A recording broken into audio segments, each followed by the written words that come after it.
Yeah. They, the OMA lawsuit, Yeah. You know, Huh? the OMA lawsuit survived So today. you brought up. I just saw that. So,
Mayor is talking. I know, where's your gavel? I don't have a gavel. Item 2, discussion with the Norman Housing Authority regarding an affordable housing project located at 1210 West Robinson Street. Ms. Lisa Creed. Okay, y'all know me, I'm Lisa Craig, the CDBG Grants Manager. Karen Canavan, the Executive Director of the Housing Authority. Before we get started, I want to give you guys just a little bit of background of how we operate with these projects in the past. You know, I want to just let you know that this is the first time we've done this. This is the biggest one we have done. We have undertaken over the years 63 units of affordable housing in partnership with the Housing Authority and the Affordable Housing Corporation. I myself started here at the city 38 years ago after graduating from OU with a degree of architecture I wasn't quite for sure how to use. Worked my way up through the ranks. Experienced in the building trades as a rehab specialist, received my certified building official certification in building inspectors. I know my way around a building. Karen knows her way around the rental properties in that, you know, she beats me. She started in 1982 with the Norman Housing Authority. I was 10. Again, worked her way up through the ranks. I had to throw that in there. Not only with Norman, Orlando, Atlanta, Omaha, Tulsa, rather large housing authorities. And so this isn't something that we just drove by and saw for sale sign. You know, Karen is always on the pursuit for affordable housing opportunities, brings them to our attention as she sees fit. We work real hard at this. This is kind of our bread and butter. We had great training by the mentors that we worked with. I'll give Karen the floor to let you kind of talk about what her vision on this project is. Thank you very much, and thank you everyone in this room. I know you've been in here for over an hour, and the last thing you want to hear is my monotone voice. So I will try to give it a little variation. I am passionate about housing, so with that said, I have done presentations in the past and gotten on a major soapbox, had a hard time coming off, and teared up a little bit, a little emotional. I am passionate about this. As Lisa said, I've been doing this for a number of years through the Norman Housing Authority. And housing authorities, they teach you how to operate your housing programs. They teach you how to manage your assets. We are not social service providers, nor do we claim to ever be a social worker. We stick to what we know, and that is housing and managing the rental properties and the assets of housing. So to kind of keep me from going too far into my rabbit hole, I actually wrote a couple of things that I just wanted to share with you, if you don't mind, and it will take me about 4 minutes. So I'll let you know in advance. I've listened to people read things before thinking, dear Lord, could they not have given me an advance notice of how long it's going to take? I read the transcript, and I thought, some valid points there, some very valid points. This is kind of a scary undertaking. But like Lisa said, this is not our first rodeo. But I just want to kind of give you some ideas and thoughts about what I had. I don't know how city council's going to go on this. I don't know if you want to retain ownership of the property and be the operator, and Lisa's going to talk more about that. But I do want to share with you what some of my thoughts were on this. The Robinson Street low-income apartment complex is not a homeless shelter. It's not going to be. There will be many people, many homeless people that will refuse service because it's not a homeless shelter. The apartment complex will require the resident to sign a 1-year lease, follow the lease requirements, and follow the house rules. This is not an arrangement that all homeless people will seek. Okay? It's that the homeless population is a varied population. In addition, there will be people from the community who are not yet homeless that will also apply because we have a shortage of housing in Norman. It's awful. The apartment complex is not intended for transient populations, such as a homeless shelter. In fact, each person that leases into a dwelling at the complex will need to be processed in accordance with HUD regulations so that they can be officially determined eligible for the Section 8 Housing Voucher Program. And they'll also need to pass a tenant screening criteria. This takes a great deal of staff time and, again, is not intended to be a transitional situation. When I talk about staff time, if we spend 6 hours trying to find somebody eligible, it is not for an overnight stay. Nobody has that kind of staff time. That is not functional at all. I truly don't believe this low-income, permanent supportive housing complex will attract or import homeless people from other communities. Now then, it could happen that there's a homeless person living in Oklahoma City that would like to live in this complex in Norman, Oklahoma, because it's near family or it's near another supportive service. And honestly, I don't believe that that's really wrong. When the complex opens, when the complex opens, there will be a high turnover, and I can assure you that that is something we're not looking forward to, but it's a part of the process. It is a reality, and it will be a part of achieving the goal. In the beginning, we will be leasing in people that appear to be suitable in many cases, but it's going to play out to where their lease is terminated because they're not going to follow the rules. Eventually, we will end up with a population that will follow the lease, and they will follow the lease for the duration of 1 year or longer while receiving supportive services within the complex. Keep in mind, though, some will live there indefinitely due to specific issues. There's always a group of people that, at their max, this is all that they can do. And we need to have housing for those people as well. Additionally, word will get out that the complex is not a place for those who don't want to follow the rules. Whoever operates this property, you need to make sure that they stay steady on their rules, the regulations, and consistency. If you don't, you are going to have a nightmare. Okay. Another reality is that we will be dealing with training the homeless community as a whole. However, once the community network discovers that we will not be providing meals or services to homeless people in the community, they will stop coming around. It is amazing how that particular network works. I mean, you can say something over here, and before you know it, they've all got that information. It may not be 100% accurate, but they've all got some information. It will be made abundantly clear that the complex is a low-income housing complex and that services will only be provided to those living in the complex. We don't need people going up and down Berry Road seeking services from a service provider. We need to make sure that the services are for the people who are living there. That's going to eliminate a lot of that traffic through the neighborhoods that you don't want. Or people pitching a tent by the bus stop further up Berry Road, which, by the way, is, I have an elderly housing complex on Berry Road, and it is very near and dear to my heart. Another issue is that those who are living in the complex may try to allow their friends, other homeless people, live with them. That will not be uncommon. It's going to be a lot like holding water in a strainer for a while, but as we continue to remove unauthorized people and we continue to terminate leases for those who are allowing the unauthorized people, that problem will calm down. Consistency and enforcement, again, is absolutely key to the success of the program. It is our intention that people will not be allowed to sit on the lawns or hang out in the front of the building. There will not be grocery carts or tents or trash left around the building. It will look like a business apartment community. that is key. That is on a very popular corner in Norman, Oklahoma. We do not want to see that type of disrepair and that type of conduct going on.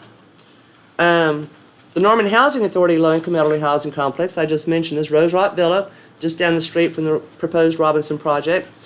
And just to give you a little information, I grew up around this neighborhood. I personally own property in the neighborhood, and I have absolutely no desire to see a homeless shelter in this area, nor do I feel that the area would be appropriate for a homeless shelter. We are talking about a low-income housing community, is what we're talking about. Not a homeless shelter. By the way, the Norman Housing Authority plans on project basing vouchers into the complex. Okay? Section 8 rental assistance into the complex. I can do 100%. I've already checked with the Oklahoma City head office. They are on board with giving me an exception to the number of units that I can put on there, and so on. But we all need to realize HUD does not allow project basing vouchers into homeless shelters. Okay? The rules forbid it, so that cannot happen. The rules are specific and set out by the U.S. Department of Housing and Urban Development. In regards to an extended stay homeless shelter, when someone is permanently housed, they're not homeless. If a homeless person finally gets into a dwelling with a private landlord, their dwelling is not considered an extended stay homeless shelter. So I don't know why we would consider this one an extended stay homeless shelter. It's simply a person that is now housed and no longer homeless, living in affordable housing. Please know, the Norman Housing Authority Corporation, we've been very aware of the need for one bedroom and studio apartments in Norman for quite some time, many years. We've looked for vacant land that was affordable or structures that could be remodeled without success. And honestly, our funding sources for the Affordable Housing Corporation, it's only enough to do a small bit at a time, build a few units here, build a few units there. To have a multi-million-dollar facility available without debt in our community is remarkable.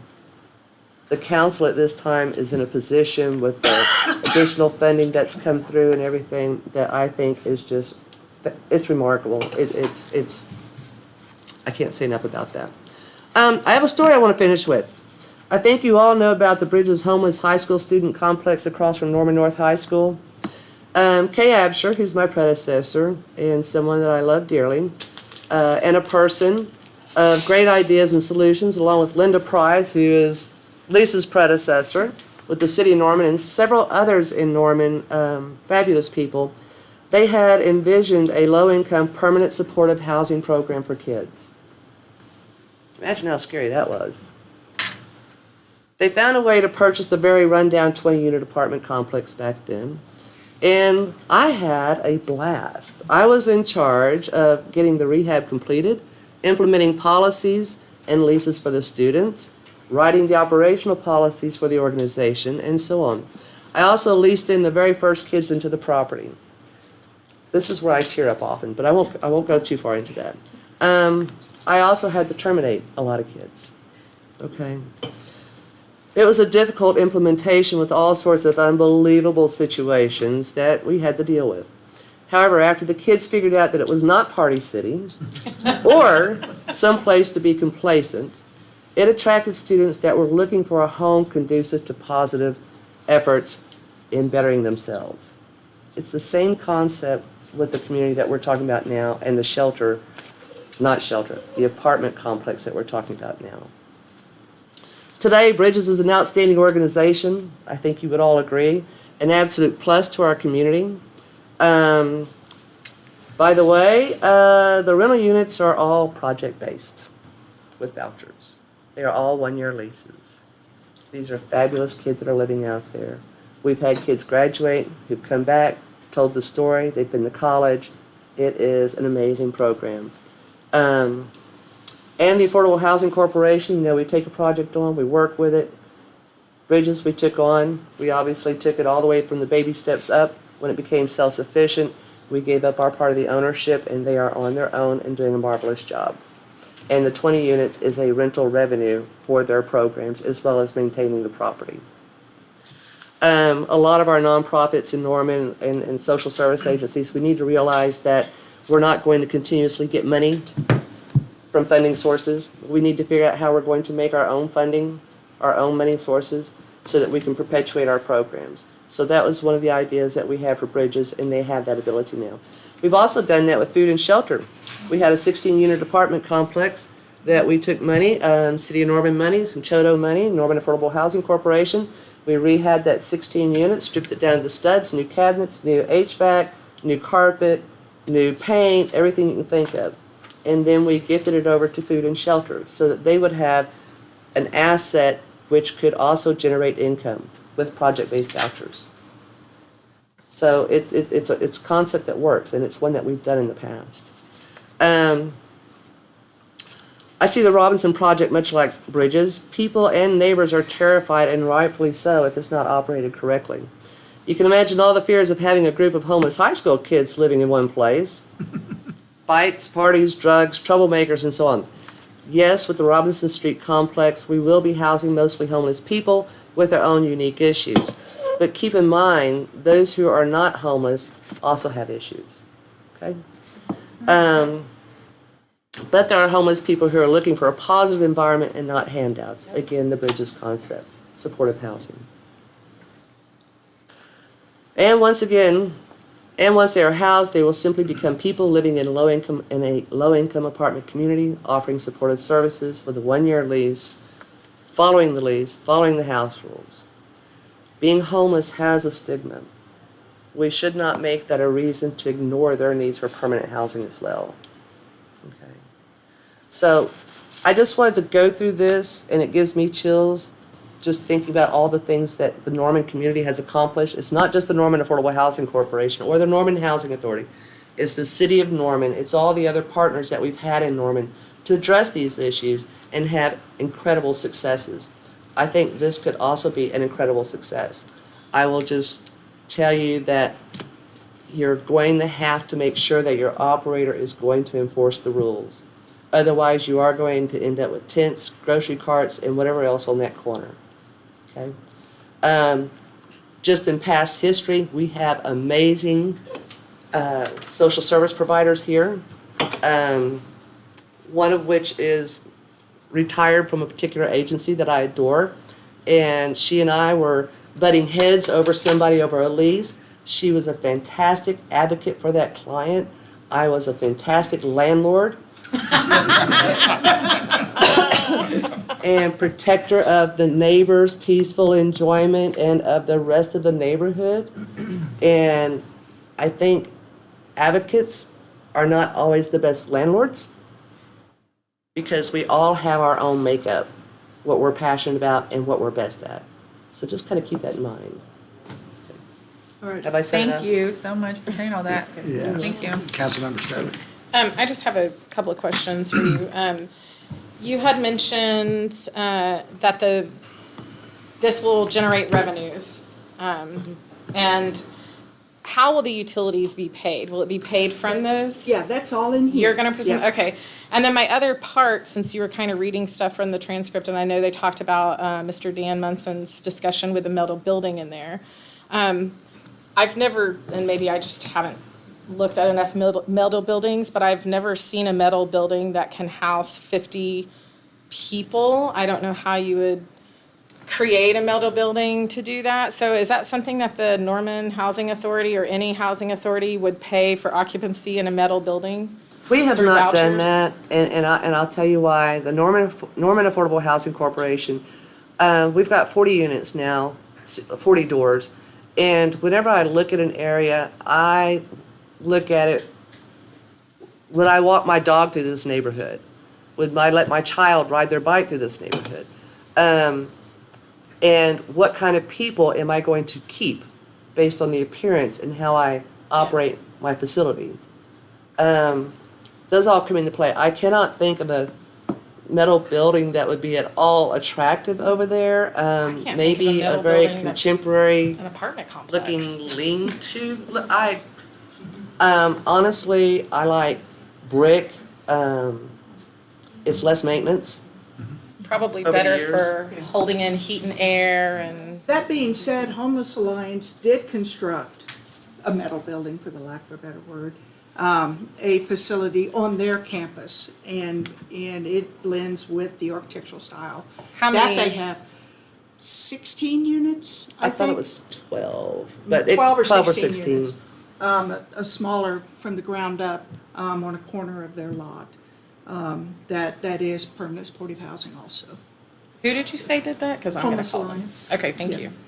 In the Now, northeast homeless- corner of their lot. Homeless Alliance, they have that, plus they have a day shelter, plus they have this Right. and all these other services. Yeah. So they have a lot of people, homeless people coming in and out that Yeah. aren't just occupants. I hate to say this, I Googled did the Google Earth today, and there were grocery carts and tents. And it's like, Yeah. But they're truly a shelter. So, yeah. Councilmember Lamb? Yes, ma'am.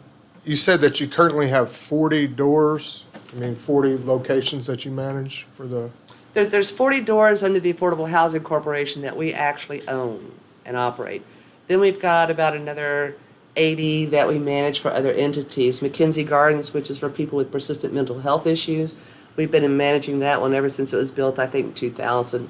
And then another complex, Northcliffe Gardens, which is for the elderly.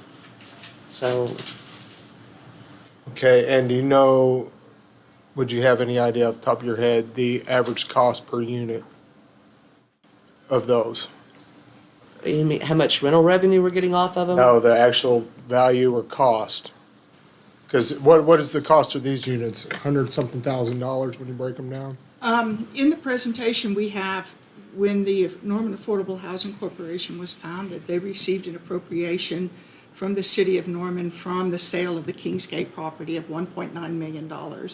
And of that, I believe they purchased 23 single-family residences at that time.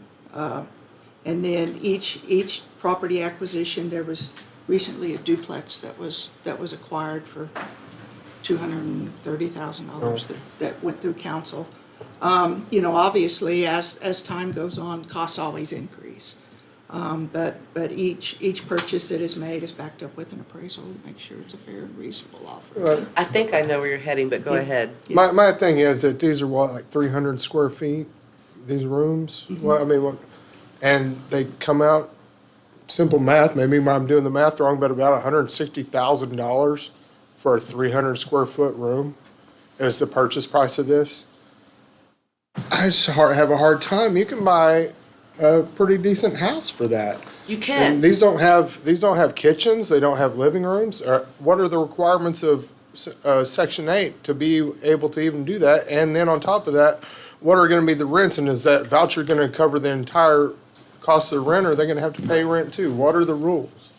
She's going to go over the rent amounts because I already gave that to her, Okay. but I want to answer one of your other question I think you were leading up to. Yes, it's a lot of dollars per unit. You're absolutely correct. The problem in Norman, and even for us sometimes, because I've wanted to build a unit or buy a unit, and then the appraiser or adjuster is calling me and saying, well, what do you plan on doing with this? And I tell him what my plans are, and he goes, have you lost your mind? Because he doesn't understand that we are not out trying to squeeze every dollar out of somebody. We're out providing affordable housing. So I might buy a unit that rents for $1,100 a month today and turn around and rent it for $680. Okay. They don't understand that, but that's how you can create affordable housing. That's what we do.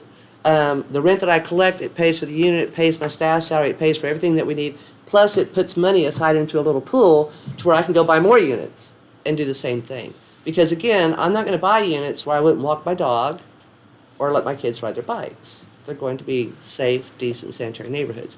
Now, what you're talking about, I totally get it. For us to build one-bedroom units in Norman is going to cost a fortune, not much less than to build a two-bedroom unit. Most of your cost is in your kitchen and your bathroom. The cheapest part is adding bedrooms and a closet, and that's where you generate a lot more income. That's why investors don't build one-bedroom units in Norman, Oklahoma, unless it's for some specific population on campus or something. It is just not good money sense because the money's not there to support building one-bedrooms. So you're right, this facility is a lot per bedroom.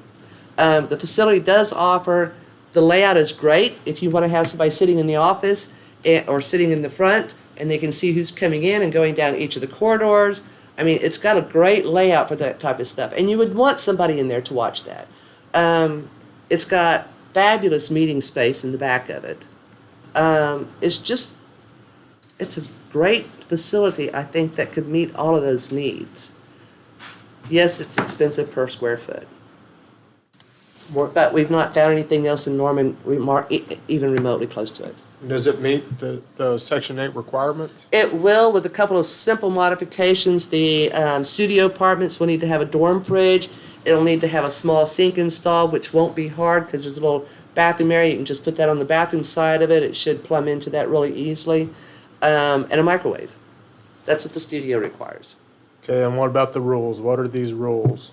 Which rules? You said if they're not abiding by the rules, what are the rules? What are the guidelines? Okay. Are we making any stipulations for our tax dollars going into this? What we expect of you if you're gonna be living in this facility? Exactly. And those are important. Under the Section 8 Rental Assistance Program, there's a whole set of rules that people have to comply with. And if they do not comply with those rules, their voucher is terminated, okay? They have to report their income. They have to be in good standing with their landlord. They have to not have unauthorized people living with them. There's a variety of rules. And then as far as the other rules, which would be the lease, it's going to be pretty much like you would see for, I don't know, whatever apartment complex you name in Norman. Pay your rent on time, use the facility as it's designed to be used, report damages or work orders, not allowing people to live there, keep the noise down, all those things that probably everybody in this room has signed a lease saying they'll do. That's pretty standard. And on top of that, because of the type of complex it will be, I'm sure the house rules and the lease will have additional stipulations to cover those unusual things that we know are going to happen.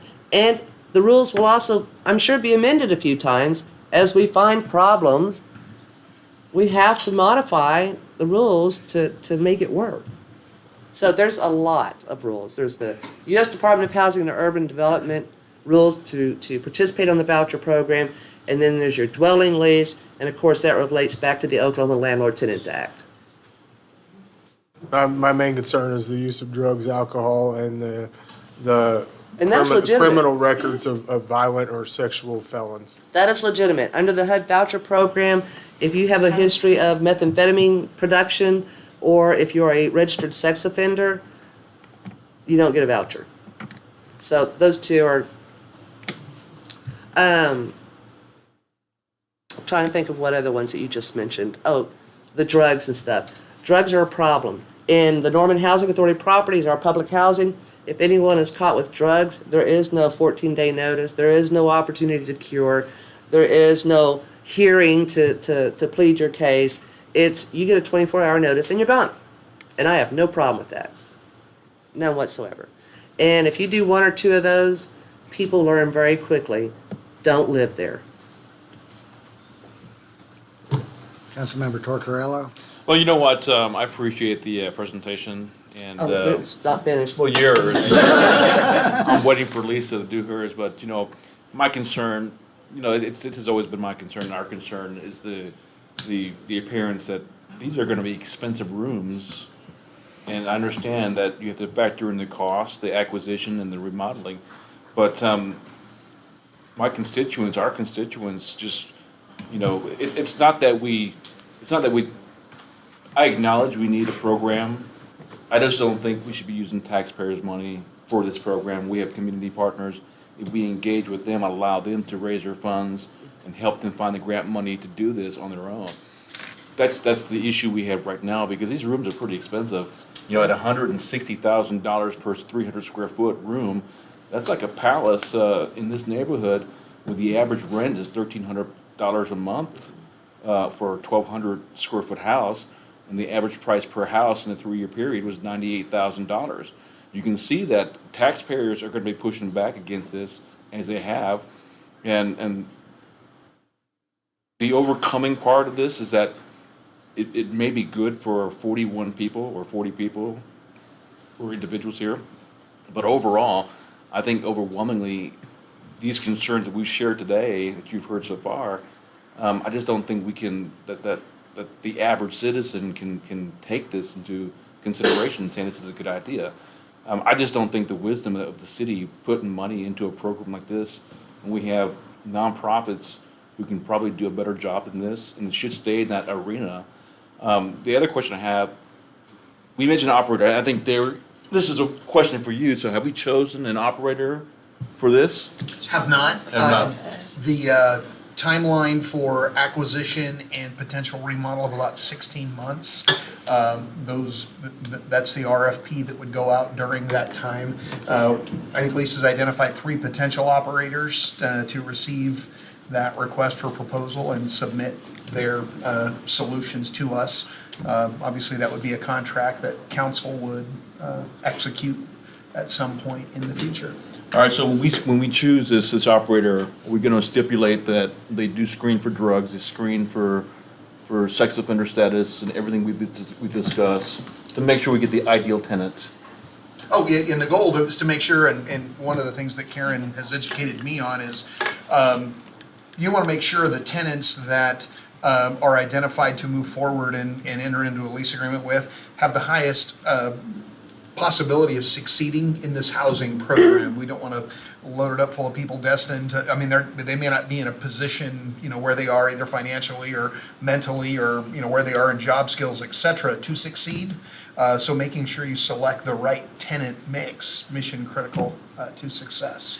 Will this operator also be required to provide 24-hour services to the residents, mental health, a VA connection, the services That would be fleshed out within the supportive services. But that would be part of the RFP. In other words, Yeah. in order for this to What we work, the expect way I in see this to operators. work is that we'd have to have at least a 24-hour operation where a tenant can go talk to someone about a drug issue or potential issue, substance abuse issue, and find those services or get directed to those services. Yeah.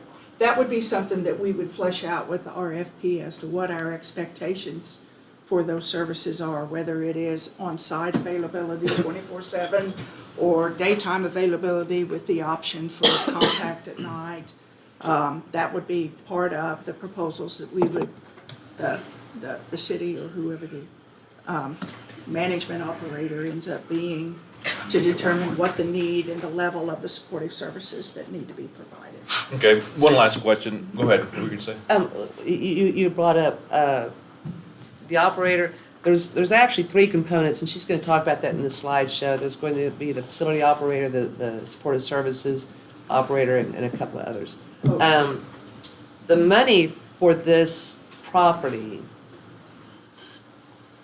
that's not coming out of our General. sales tax or our property No, tax. I get Where's that. Federal. Where's that coming from? It's the federal. It's and still ARPA. taxpayer money, and Oh, yeah, it's yeah. still taxpayer money, and for the taxpayers of this town who've paid into it, California they do taxes, have, 'cause we're they a do have a welfare say, and they've made it a say, so I totally get where the money's coming from, but that's not the point.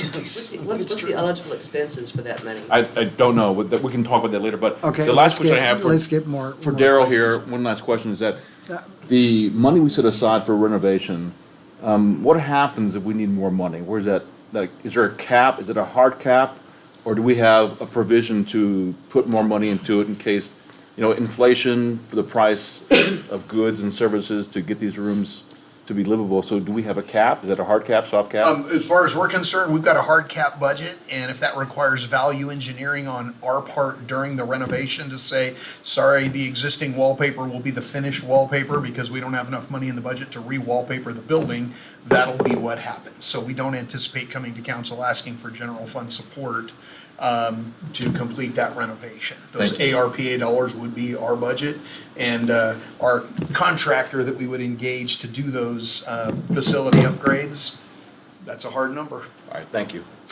Councilmember Schuler? I know that we're eagerly anticipating Lisa's presentation, and I'm sorry that I'm going to push this just a little bit further, but to walk down some of this line of questioning that has already kind of started, would you say that this, I guess, figure of 168,000 per unit is a little unfair when we're the building is more than just the units. It's not just those 300 square foot, single occupancy or, one bedroom units. It's also the offices and the support services and those extra meeting rooms and all of that kind of stuff. So Common it's a much areas. larger area than just those, 40 units that we're gonna be, facilitating, correct? Yes. So like it's spread out among, It definitely adds Larger. value. It adds a lot of value because these supportive services, that is a crucial role. And it's got the ability to provide office space for a number of different agencies. It has a kitchen in it. I mean, it's got the opportunity to have life skill training there within the property on how to cook. I believe there's even a little barber shop in there if you need a haircut. And maybe somebody would like to learn how to cut hair. Yes, it is more than just the unit. yeah. So I think it's a With a little door unfair out to to the just world. categorize it as like this much money per however many units and, divide the 6.4 million that we're gonna be spending on, the purchase and then the renovation of the building, because there's much more that's going into the building than just those units. And I think another thing, and I maybe this will be in the presentation, Lisa, but I think that some people are a little unclear about the funding stream once we purchase the building. And I think we need to be clear about Section 8 vouchers are attached with money. Like that's not just like money into thin air. Like those are actual real dollars that will be paid, part of paying the rent, in addition to whatever the sliding scale is for the resident that will be making up the rest of what the rent payment is. And just to be clear, that money will be paying for the utilities and upgrade of building facilities and all of that kind of stuff. So this will be a self-sustaining Eventually, yes. endeavor. And I guess that's what you were talking about, project-based income. Is that what you were kind of referring to? Yep, you can Okay. do that. Okay. So those are my questions for now, and I want Lisa Okay. to move forward. Many of you have seen me do the kind of the dog and pony show about affordable housing. So just so we're all on the same page, I'm going to go through a couple slides so that everybody understands what affordable housing is. And a lot of the questions you hear is, who needs affordable housing? Well, everybody needs affordable housing. What's affordable to me? Well, what's affordable to Karen may not be affordable to me. What's affordable for the mayor may not be affordable to Anthony. And so it is dependent upon multiple things. That area median income, it's calculated for each locality. For Norman, it's $73,200 for a household of four, $53,000 for a single household. Anything below 80% of median income is considered low income. And so as I was saying, affordability is based upon your personal narrative, the HUD definition, meaning that you are spending no more than 30% of your income towards housing, and based upon the income definitions. So HUD uses a term that's called rent burdened. And what that means is that of the 44,915 households in Norman, 19,000 and change are at or below 80%, considered low income. That's 42% of our population. So we're just going to look at the renter side here. The 44% of the households in Norman rent versus own, and over 9,000 of the low-income renters pay more than 30% of their income towards housing. That means, according to HUD standards, they are cost burdened. While that is a burden to the household, it's also a burden to the city of Norman, because every bit of that income, over 30% that goes towards housing, is income that is not spent on retail activity, which generates sales tax. So it's kind of a double-edged sword there, in that it's a burden for the household as well as a burden for the city of Norman. We talked about why there's not enough affordable housings being developed. It costs the same amount to develop and operate affordable housing as it does to develop market rate housing. And the rents that many low-income households can afford to pay, they're too low, again, that 30%, to cover the cost of developing and operating new housing or existing housing. And so to offset that, there either has to be a development subsidy to offset the cost of the development or an ongoing rental assistance to the household that would get them within those affordability standards. And in this particular case, it would require both. Okay, let's talk about 1210 West Robinson. Y'all have seen the presentation. It's a former nursing home specialty hospital constructed in 1968. That date is important because it brings into play lead-based paint and asbestos, which would need to be checked. In 2005, a $5 million conversion was done by Norman Regional. It was utilized for several years. It's been empty for many years. Zoned RM6, located on 2 and little bit acres, almost 40,000 square feet under the roof. Currently, there's 50 single rooms with the various, services that go consistent with the past use. Proposed use is rehabilitation to permanent supportive housing, 27 studio apartments, 13 one-bedroom units. Estimated cost of rehab, the first shot by the architect, is $3 to $5 million. As the manager said, there's lots of moving pieces on that would need to be nailed down to firm up that figure. The actual organizational structure, we see a facility owner. It may be the city of Norman, or it could be deeded to an entity such as the Norman Affordable Housing Corporation to have an owner-operator type agreement. The owner would be responsible for maintenance and utilities, and the owner would retain the rent proceeds. The facility operator, again, can be combined. The possible operator, again, the Affordable Housing Corporation. They will operate on a contract basis with the owner and be funded from the rent proceeds. The leasing and lease enforcement will fall underneath the facility operator. Then there will be a supportive services operator or operators. It'll be determined by the request for proposals process. The funding for the supportive services can come from the home ARPA funding, which the city received. Permanent supportive housing, I'll go into a little bit more, but it is voluntary case management and life improving services. And the whole goal is to encourage self-sufficiency of those that are residing there. The funding, this is the piece y'all are really interested in. It's designated to be self-sustaining after the acquisition rehab. The funding was appropriated by the U.S. government in response to the COVID-19 crisis and is not local funding derived from sales tax or property tax. The development funding, ARPA for the purchase, $2.45 million, ARPA, and for the rehab, $3 to $5 million. The operations funding would be the City of Norman home ARPA funding for supportive services. This was a special allocation that the City of Norman received through the ARPA program, and our allocation was $1.5 million, and those funds are available through 2030. They are not just for supportive services. Once the budget for that has been set, then the remaining funds could be used for further affordable housing development.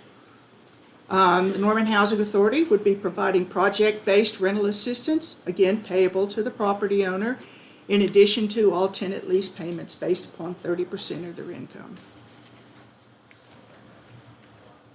There's been a lot of questions about the relationship between the Norman Housing Authority and the Norman Affordable Housing Corporation. They sound similar, a lot of the same people involved, two completely different entities.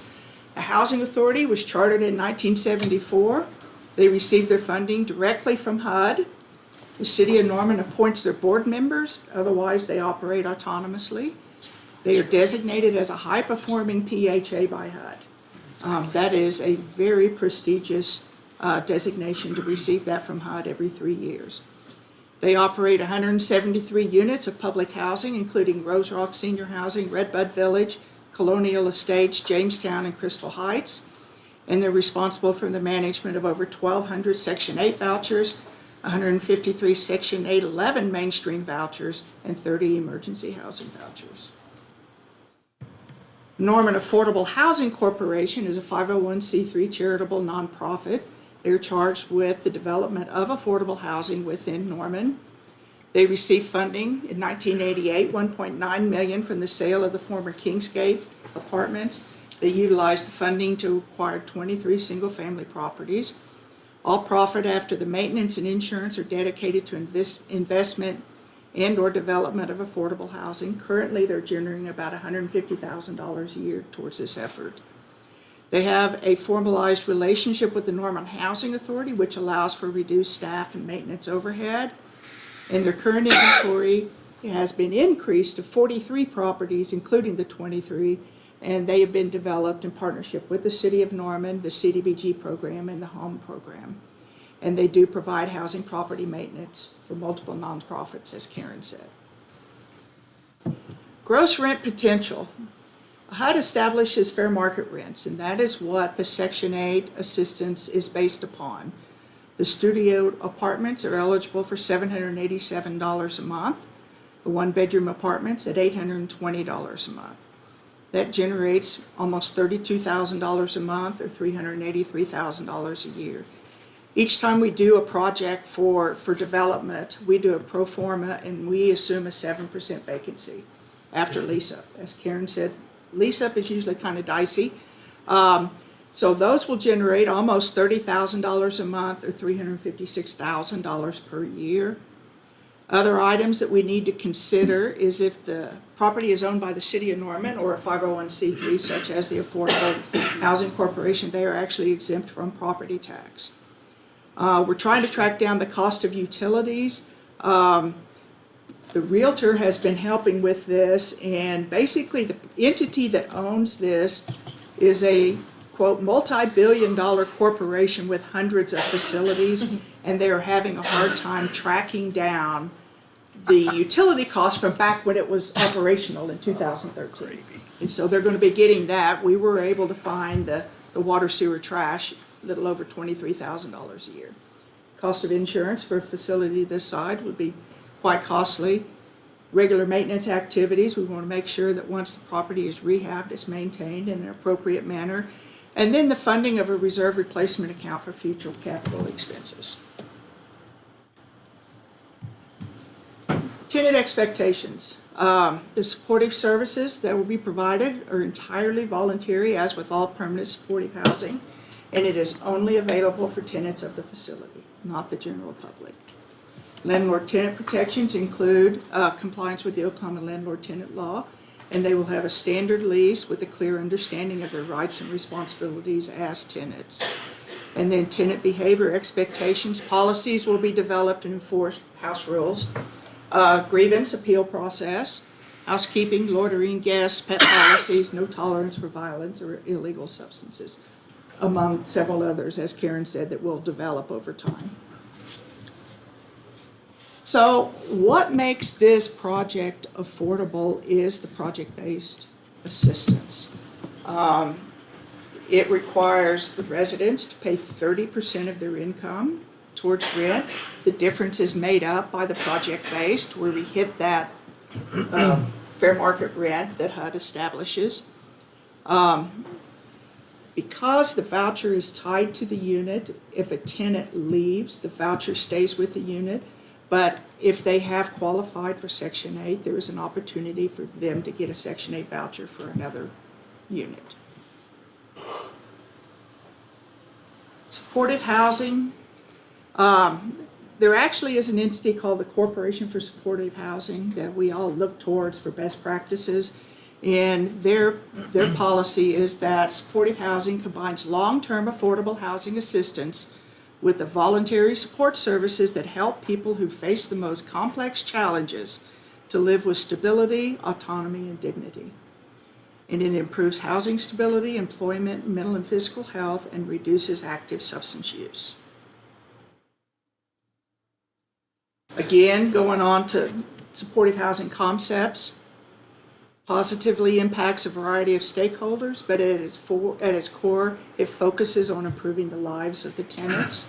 It targets households who are experiencing homelessness, at risk of homelessness, or are inappropriately staying in an institution. They may be facing multiple barriers to employment and housing stability, including mental illness, substance abuse, and/or disabling chronic health conditions. The housing is affordable, meaning that the target household pays more than 30% of their income towards rent, utilities, allowances are provided within that rent. And with this being a master meter facility, all that will be taken care of by the owner. But the actual fair market rent is adjusted to include those utilities. And it provides tenant households with a lease identical to a non-supportive housing, no limits on length of tenancy, as long as lease terms and conditions are met. Additionally, it proactively engages the members of the tenant household in a flexible and comprehensive array of supportive services without requiring participation in services as an ongoing tenancy. And it effectively coordinates with key partners to address issues resulting substance abuse, mental health, and other crises with a focus, again, on fostering housing stability. And it supports tenants in connecting with community-based resources and activities outside of those which may be available at the facility, including interacting with diverse individuals, including those without disabilities, and building a strong social network. Current supporting housing units, we have explained that this is not a new concept in Norman. We talked about the Bridges program. All of the units, with the exception of Bridges, are scattered site. They're funded by the HUD Continuum of Care program. The Bridges program is now self-sustaining other than the project-based rental assistance. And the rental assistance and case managers are provided by Catholic Charities. They have 6 units. The Mental Health Center has 2 units. Hope Community Services, 12 units. Food and Shelter has 11 units, and Thunderbird Clubhouse has 8 units. Our next steps, we need to complete our pre-purchase due diligence, systems inspected both by the City of Norman Maintenance and outside contractors as needed, environmental testing for asbestos and lead-based paint, development of supportive system services, RFP. We will encourage a focus group of permanent supportive housing providers and those with lived experience to determine the appropriate services that may be needed. And we need to finish our allocation plan for the home ARPA funds to access those funds. And then determination development by council of the ownership management structure and associated contracts and policies, and then finalize the construction documents. Questions? It's a lot of gobbledygook. I have more of an answer than I have a question. It's absolutely fantastic what you've done, Lisa, and also to Karen, and the things that you've explained and the thoroughness of that, I think it has brought down the question level, the tension, and other things that were happening, because this puts it in a very straight line. And I thank you for doing that. Other questions, Councilmember? Well, sorry. Yeah, I just wanted to also say thank you for doing that. I don't think that there was really any concern in the community until it was brought up on Facebook and told that this was going to be a homeless shelter, which, as you guys have presented and shown, this is not a homeless shelter. It's affordable housing, which we desperately, desperately need in this city. We have people who are disabled that can't get into housing because they're on a waiting list, and along with everyone else that's on the waiting list. I will tell you that I had the Housing Authority run some numbers, and since January 1st, they have issued 249 Section 8 vouchers. And those have a 60 to 90 day with appeal timeframe for you to lease up. 143 of those expired because they could not find a housing unit. That's 49%. That's incredibly Majority sad. of those looking for 1-bedroom units. Yeah, and this is desperately, desperately needed. So thank you for just reiterating what we've already learned in many study sessions and committee meetings and things like that. So thank you for reiterating that for all of us so that everyone is hearing the same message, and then hopefully the public can also hear this and understand this is not a homeless shelter. This is affordable housing units. So thank you. Councilmember Schuler? So with some of those numbers too, I was interested to see what the total square footage of the building was, and I did write it down so you don't have to find it. It's 39,665 It was a square bunch. feet. Yeah, I wrote it down. Tell that to the assessor. We're good. And Yes. Yeah, 39,665 square feet. So for the building purchase of 2.45 million, that's $61 per square foot to purchase the building, which, I mean, I don't know of any single family home that you can buy that cheap, especially unless you're gonna renovate it and kind of flip it around. And so that's essentially what we're doing as, you know, purchasing this building and then putting money into it to, you know, bring it up to what we need for the type of services that we're going to Right. provide. The three houses that we recently constructed, two on Johnson, one on Stewart, exclusive of land cost, we paid $180 a square foot for construction. Right, and so with square footage, even with the full cost of the 6.4 million, it's $161 per square foot, roughly. So I think that investment alone in the property and the, you know, what is going to happen within that is amazing. And just going through some of the, you know, you listed off some of the nonprofits that have permanent supportive housing, and combined between 5 entities, they only have 39 Yes. units. And so this would provide an opportunity for us to essentially double that in kind of one fell swoop, and create, you know, units that will be available for the community, as well as, you know, in addition to what the Housing Authority and then the Housing Corporation is also providing within Norman. So I think that, like, you laid it out beautifully of, like, what the background is, what's going to be required, the way that the funds are kind of being used, how we're going to recoup money, what the rent structure is provided. And so I think that, you know, as Mayor Heikla said, like, I think a lot of the questions that the community brought to us, you know, last week are being appropriately addressed with what you've brought to us, and as well as Karen, just explaining how this is going to function, what the purpose is, how this is supporting our community, but then also, I think, how this is going to support, you know, economic activity in our community when we have 40 more, you know, people, families housed, and only, you know, providing 30% of their income towards rent. So I think that, you know, those types of things are really incredible.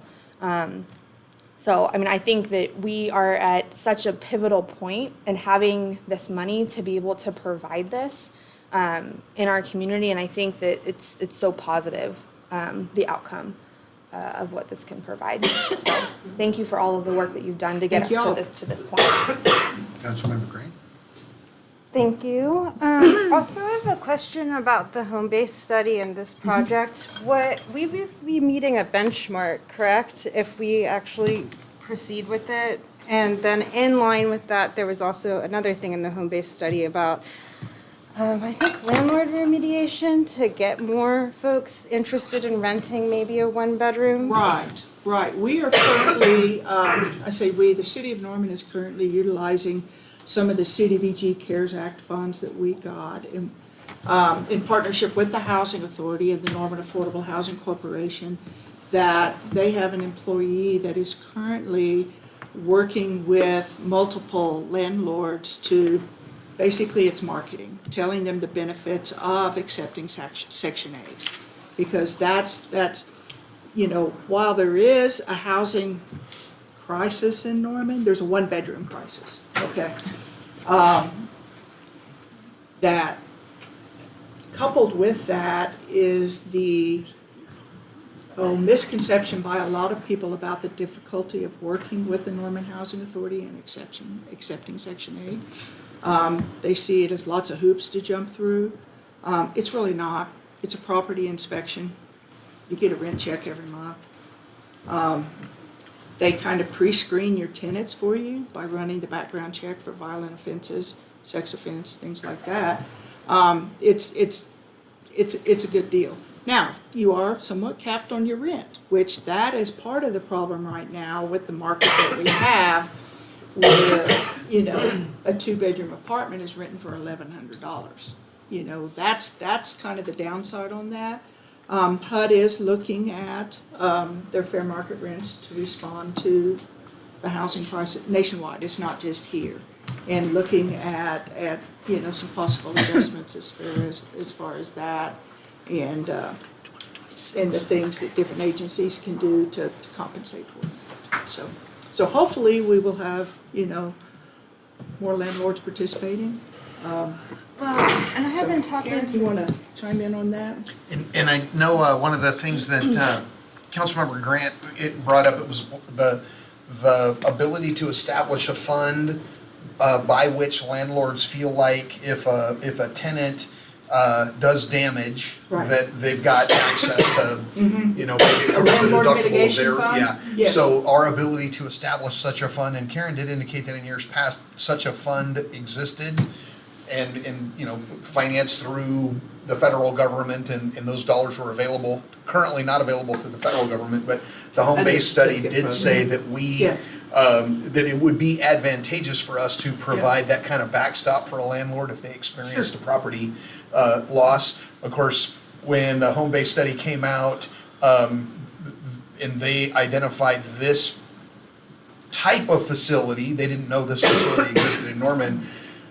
We started on that effort, haven't had time to bring you back other components to that home-based study and bring you back those solutions, but absolutely happy to do so at council's request. It's just, if I only had about 4 more releases, we could go faster, so. Is it You know, meeting a and- benchmark though? Like, is it outlined like a year from now? Well, I Is think it that was hitting in it? one of our year 1 goals. This facility was a year 1 goal. One of the things that we will include in our lease agreements was that, and this was news to me, this was a home-based study talking about that move-on clause, that Right. after a year and a half, when you've got, everything moving in the right direction, then, we would help you find your new permanent home, and it would free up these units for the next most needy recipients. So we learned a lot, and I think in year 1, it talked about this type of facility. I think it talked about that landlord mitigation, identifying these things as low-hanging fruit Right. to help improve the Right. housing market. Yeah. So, one of the things that the home-based study did talk about was increasing the availability of permanent supportive housing. Obviously, this is a big step in that direction. We have done various gaps analysis over the years, and that is the largest gap we have. Not only the availability of the affordable housing, but the ability to pair the services with it. So, Councilmember Holman? Gorman, sorry.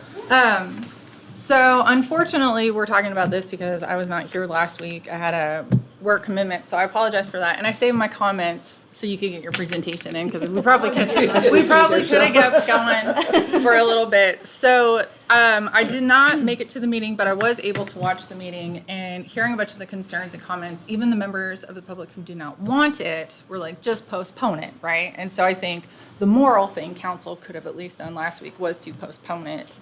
And to not let it die. But all of the concerns that those people had and council members here had, you both address. You are a rock star, Karen. You Yes. top 10 easy Some of the favorite. coughing fits. I'm Right. so sorry, guys. No, it's game, recognizes game. You are very passionate and knowledgeable, and you shut down every concern that everyone had. And so what are we left with these concerns are, drugs, alcohol, sex offenders, right? This is a very easy go-to to say that. But right now, every single one of us has a neighbor who is abusing drugs and alcohol, or is a sex offender or sexual predator, and they are housed. So we have to stop perpetuating the narrative that this is just a low-income or homeless affliction. That's just a war on poor people at this point.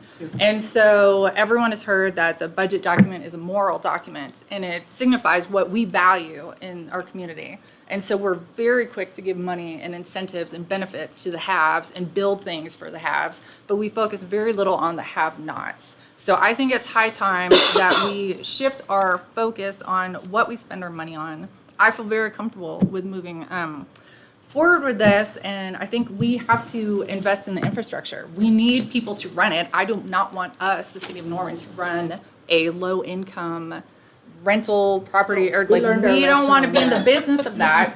But in order to take care of these things and check these boxes, we have to put up. we have to invest in infrastructure. We have to help get this going. And so I don't know how we do this, but I would like to see this revisit the next agenda if possible. Whatever we need to do, I'd like to see it on the next agenda at the end of the month. It'll be on there Tuesday. Excellent. Councilmember Holt. Yeah, thank you, Lisa and Karen. Appreciate your work on this. I agree with a lot of the comments. I agree with a lot of the concerns and questions that were raised. Asking for more information, I think that's usually a good thing. I do view this, a particular proposal, as an investment for the city. Owning a piece of property in a pretty high-profile spot, you know, I kind of think if all else fails, the city owns a piece of valuable property. Right. And could potentially sell it in the future if that's what it came to. So I'm kind of going at that angle as there is a cost associated with buying at a cost with fixing it to use it the way we want to, but it's also an asset that the city would now own that has value going into the future. Taking an existing abandoned building that nobody has expressed any interest in at all besides us for a number of years. So I don't even know how much property tax it's even generating since it's empty. Maybe it still generates a lot. I'm not sure, but who's paying it? I don't know. I do also appreciate that you brought up bridges because I do think that is a pretty great example of a similar type of thing that we have in Norman. It's geared towards students that are in a situation that's beyond their control perhaps, but that are willing to do the right thing. They want to do the right thing. They're going to school. They're trying to better their life, but their housing situation is in question. And Bridges has been a really wonderful asset in Norman for a number of years. And a lot of college graduates have come out of that program. So were in Bridges and ended up being college graduates a few years. So it's definitely been helpful. And I agree that it costs money to provide affordable housing, and that's why the private sector is not doing it. And it's becoming a bigger and bigger problem. More and more people around here are getting priced out of the local housing market. It's becoming very difficult for people that have means to obtain housing.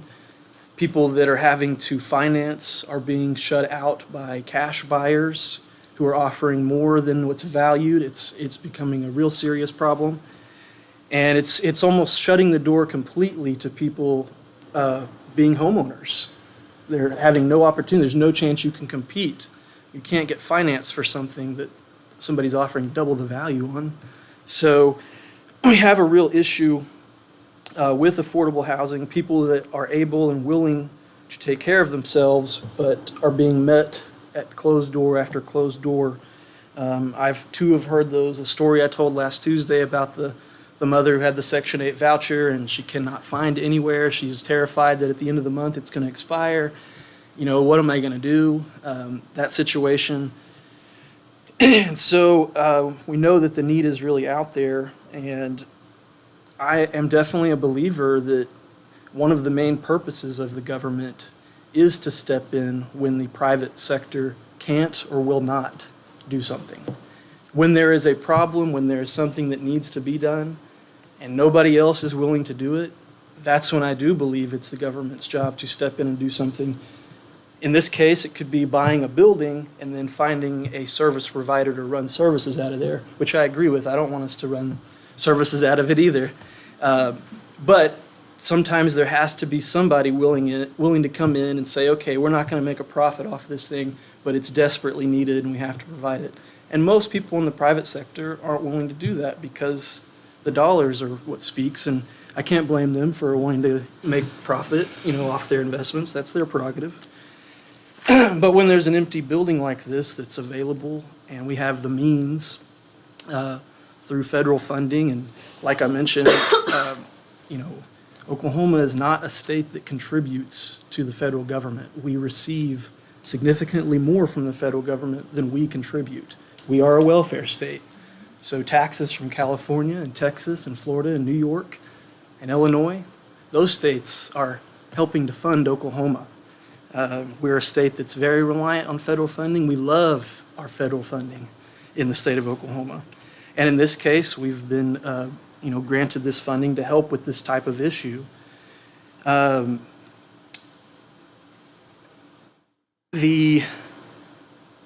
I looked it up too and did the math, Norman has, like a lot of college towns, has a lot of minimum wage jobs. And the minimum wage has not increased since 2007.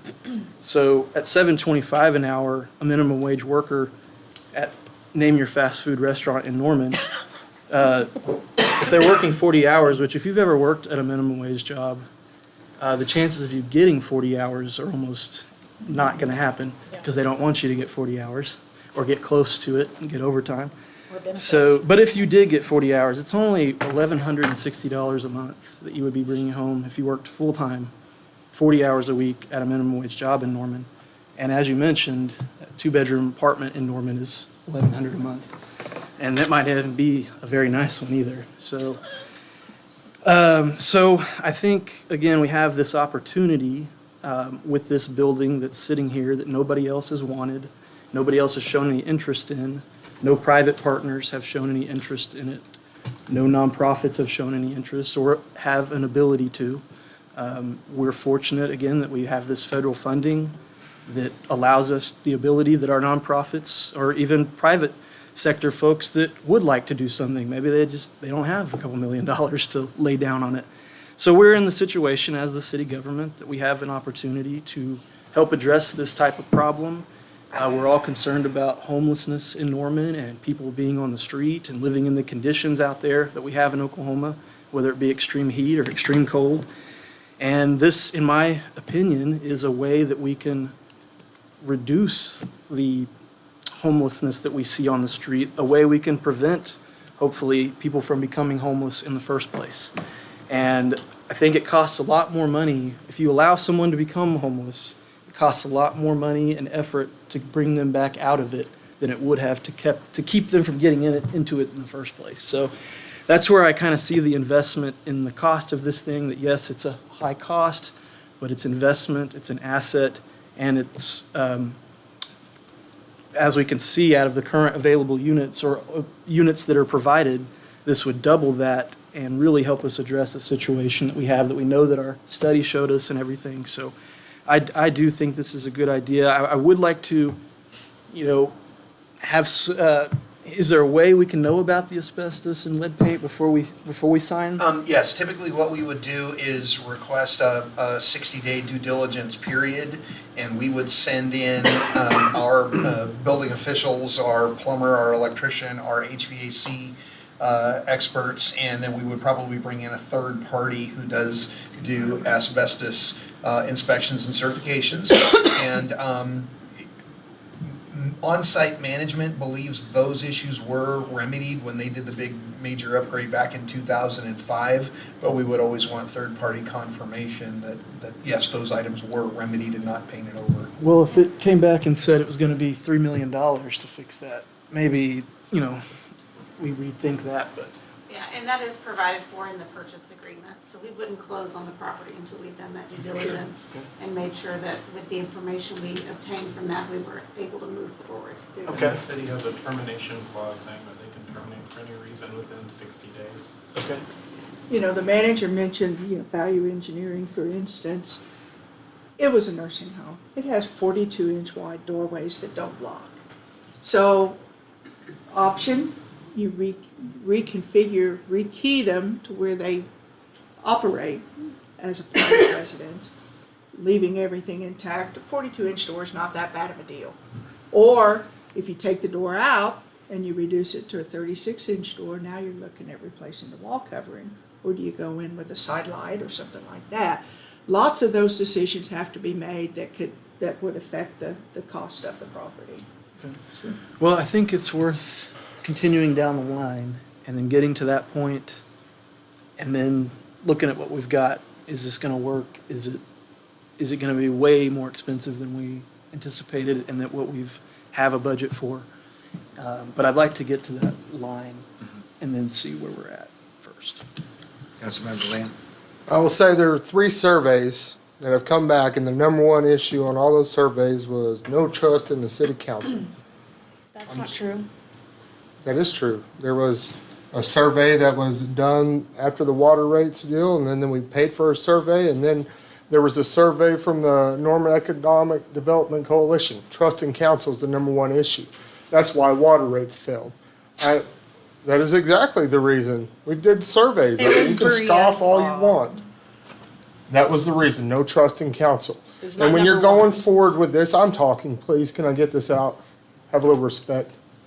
When you're going forward with this, you're going to do this with this tax money that people definitely think is a waste, especially when you come down to the unit price of these places. We have so many other things that we have not delivered on that we promised as a city, fire stations. We have stuff that we could spend this money on immediately. Bridge maintenance. That was an approved use of this money. Infrastructure. So much that we could do this. I'm telling you, if you want to do this and you want to push this through, I'm telling you, it's the majority of Norman residents do not want this. They do not want their tax dollars spent like this, especially when it is so little for what you're getting for what you're spending on it. Then when it comes back around, when you want to have these water rate increases, and you want to do stuff that is our normal business of the city, you are once again going to hamper our ability to do that, where we are scrambling, trying to figure out how we're going to pay for our water stuff. What are we going to do? Bring it to the voters. They're going to say, hell no. Look at what you're doing with our money. Look where you spent this. Why are we going to give you any more of our money? So if you want to, in fact, hamper our business or ability to do business even further, go ahead with this. It's just not. If it was, you said $2 million and that was it and we're ready to go, it might be considerable, but you're putting in like double to triple the amount of the building to get services on this, and we're starting basically a whole new program that somehow the city's going to be on the hook for, either we have an asset or we don't, if they're talking about deeding it over maybe. And then what are we doing? We're not even going to have anything, but we're still going to somehow go looking for another, what was it, almost $2 million over 10 years that we're allocating to the operations of this from this special ARPA fund. So this bill keeps on going and going and going. It's getting close to about 10 million bucks, it looks like. So, I mean, that is an outrageous amount of money to spend on these few of our citizens in Norman, where everybody else is sitting in their house that might be $1,300 a month, and they might just be getting by, and they're like, what the hell? Why are you helping just these people, this small amount of people with that much money? It's 40 souls off the street, Kelly. That's fine, really but why is that heartless. city business? Why is that not personal money? Why is that not private money? Why is that not charities? I don't have time to talk to you about systemic issues and why these people gotten to this point, but that is 40 souls off the street, and you are like, they are worth X amount price tag? That's really, this Yes, is how when they you do come a back into cost-benefit society. analysis This is how as we a rehab city them that and you get them look at back these into kind of working, things. and then they don't have to be there anymore. Okay. We kind of hit a point. I'm just telling you, you're going to mess up our ability to do regular business. And when you're begging people to pass a water rate, again, because we couldn't get it done because they don't trust you in the first place, remember this moment when you said push this through, and they're going to say, oh, hell no, we're not going to give you any more money. Councilmember Stubbs. So we all will remember this moment when certain council members gaslit the public and lied about what this actually is. Yes, we will all remember this moment that we've all had to come back into this room to explain to you two what this actually is. Yes, we will all remember this moment that you've wasted everyone's time, including the public, and gaslit them into what this truly isn't. So now that we have a true representation of what this is, and the fact that the majority of the ARPA money has gone to everything else, as Councilmember Foreman had said, other than helping the have-nots, we've helped the haves. It's time to help people that can't help themselves. We are a city that helps everyone, not just people with money, Kelly, not just people that can afford to pay $1,300 a month in rent or mortgage. It is our job as a city to help people that cannot help themselves. That's our job. That's what we were elected to do. We were here to help everyone. Councilmember Schuler. I just want to get on record, and I pulled up one of the surveys about what Norman has said about after the failed water rate increase. So the questions that were asked were, how can the city of Norman best build trust and communication with residents? At the top was citing elected official issues, political matters, and leadership conduct. That's not exactly how you have portrayed it. They desire more transparency, openness, consistency, and honesty, which is exactly what we're doing here tonight, is creating a transparent, open, constructive conversation about what this project is and what this project is not. The other question that was asked are, what are the top 3 areas or issues that should be immediately addressed by city government? 45% of people in this community think that homelessness is the top issue to address. So yes, this is not a homeless shelter, but this is to help get people into permanent supportive housing. This is a way for us to address what Norman citizens are telling us is the highest priority. So it's really disingenuous for you to mischaracterize, and tell our residents in an open public meeting that it is anything other than what I have sitting right here in front of me. So, and to couple that with saying that that's the reason why water rate failed, I beg to differ that that's not exactly the way that is happening. I think that there's lots of layers and issues with why we can't get utility rates passed in this community. And I think that it has a lot more to do with elected officials telling the public things that are not true and not giving them facts and figures and creating a narrative that is not what we're doing here. And, putting things out on social media and heightening everything up because they aren't watching every single meeting where we're sitting in here. We are elected to be representatives for the entire ward that we represent, as well as this entire community. We don't just represent the people that agree with us all of the time. So I think that we've got to stick back to what is actually factually happening and what things are and what things aren't. Let's just get those things clear on the record. What's unfactual? What did I say that's unfactual? We've just got to where it's going to be close to $9 or $10 million. It's all been talked about, homeless people going in there. It is a federally funded homeless shelter. It might be extended stay, and I will gladly say that I said that because that is exactly what it is. And it's lies. It's not a lie. It's your opinion that it's something different. It is exactly what it is. It's what was just who would presented. fill it if it was taken up Councilmember today? Who Lamb. would fill it? Councilmember Homeless Lamb. people. Thank you. What we've got to do, let's take a break for 10 minutes. Let's sit down, cool off a little bit. I'll get your questions. I don't think we have 10 minutes because we have something else going on after this, just saying. I don't think anyone's here, Brandy. It was, did they all leave? Did they go? Probably, or not. No, I think they're still. I don't know what's Can Catherine just go talk to them? Not that I'm sacrificing you, but On the altar of. I know. Yeah, I would Yes, please. ask you to say it anyway. Oh, you have that too? Our board meetings. Yeah. Catherine's Oh. got you. Thank you, Catherine. Nobody came to I'm mind. sure she's happy to leave. Yeah, probably. Are they still out there? No. No. They Okay. left?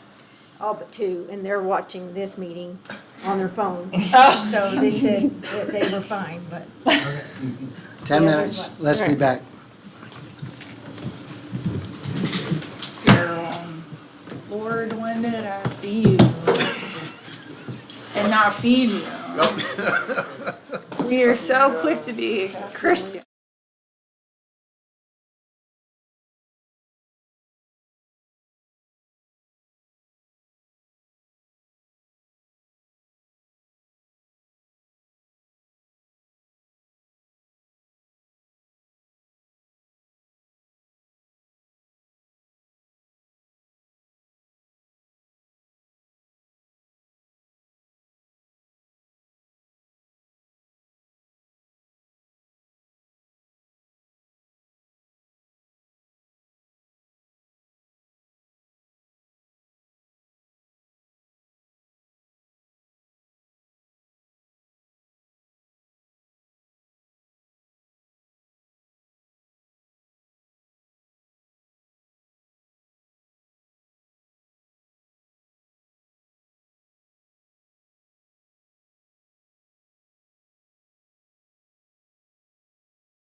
Councilmember Coleman, He's right here somewhere. he's right here somewhere. He's coming around the corner, I think.